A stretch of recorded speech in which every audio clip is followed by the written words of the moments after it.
KGN دارالفتہ کے تمام ہی دیکھنے والے دوستوں کو السلام علیکم ورحمۃ اللہ وبرکاتہ۔ دوستو، آج کی ویڈیو میں سنیں گے سورہ بقرہ کی آیت نمبر 54 کا ترجمہ اور اس کی تفسیر۔ آپ سے اپیل ہے، آپ اگر ہمارے چینل پر نئے آئے ہیں تو چینل کو سبسکرائب کر لیں اور دوستوں تک شیئر کر دیں، ویڈیو کو لائک کر دیں۔ آئیے شروع کرتے ہیں۔ بسم اللہ الرحمن الرحیم۔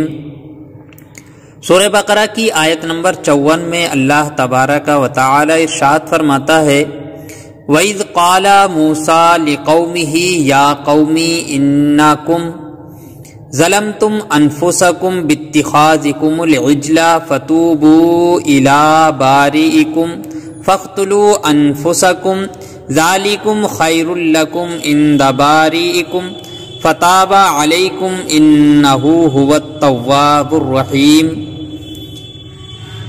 ترجمہ: اور جب موسیٰ نے اپنی قوم سے کہا، اے میری قوم، تم نے بچھڑا بنا کر اپنی جانوں پر ظلم کیا تو اپنے پیدا کرنے والے کی طرف رجوع لاؤ تو آپس میں ایک دوسرے کو قتل کرو، یہ تمہارے پیدا کرنے والے کے نزدیک تمہارے لیے بہتر ہے، تو اس نے تمہاری توبہ قبول کی، بے شک وہی بہت توبہ قبول کرنے والا مہربان ہے۔ صاحب تفسیر اس آیت کے تحت لکھتے ہیں، فَاقْتُلُوا أَنفُسَكُمْ کہ تم اپنے لوگوں کو قتل کرو۔ بنی اسرائیل کو بچڑا پوجنے کے گناہ سے یوں معافی ملی کہ حضرت موسیٰ علیہ السلام نے قوم سے فرمایا، تمہاری توبہ کی صورت یہ ہے کہ جنہوں نے بچھڑے کی عبادت نہیں کی ہے یا بچھڑے کی پوجا نہیں کی ہے وہ پوجا کرنے والوں کو قتل کریں، اور مجرم راضی خوشی سکون کے ساتھ قتل ہو جائیں۔ وہ لوگ اس پر راضی ہو گئے اور صبح سے شام تک 70,000 قتل ہو گئے۔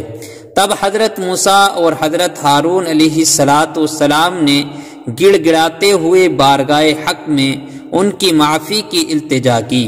اس پر وحی آئی کہ جو قتل ہو چکے وہ شہید ہوئے اور باقی بخش دیے گئے۔ قاتل اور مقتول سب جنتی ہیں، یعنی قتل کرنے والے اور قتل ہونے والے سب جنتی ہیں۔ مرتد کی سزا قتل کیوں ہے؟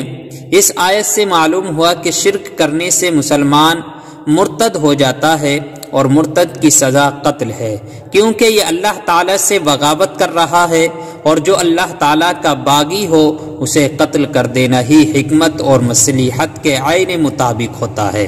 دنیا کے تقریباً تمام ممالک میں یہ قانون نافذ ہے کہ جو اس ملک کے بادشاہ سے بغاوت کرے اسے قتل کر دیا جائے۔ اس قانون کو انسانیت کے تمام علمبردار تسلیم کرتے ہیں اور اس کے خلاف کسی طرح کی کوئی آواز بلند نہیں کرتے۔ جب دنیاوی بادشاہوں کے باغی کو قتل کر دینا انسانیت پر ظلم نہیں، تو جو سب بادشاہوں کے بادشاہ اللہ تعالیٰ کا باغی ہو جائے اسے قتل کر دیا جانا کس طرح ظلم ہو سکتا ہے؟ بنی اسرائیل پر اللہ تعالیٰ کا فضل بچڑا بنا کر پوجنے میں بنی اسرائیل کے کئی جرم تھے۔ نمبر 1، مجسمہ سازی جو حرام ہے، مجسمے بنانا جو کہ حرام ہے، یہ انہوں نے بنایا۔ دوسرا، حضرت ہارون علیہ السلام کی نافرمانی کی۔ تیسرا، بچڑے کی پوجا کر کر مشرک ہو جانا۔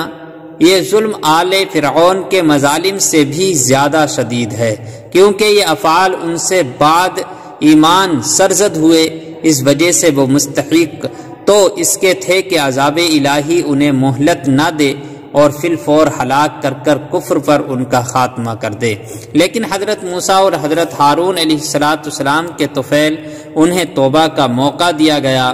یہ اللہ تعالیٰ کا بڑا فضل ہے اور یہ قتل ان کے لیے کفارہ تھا۔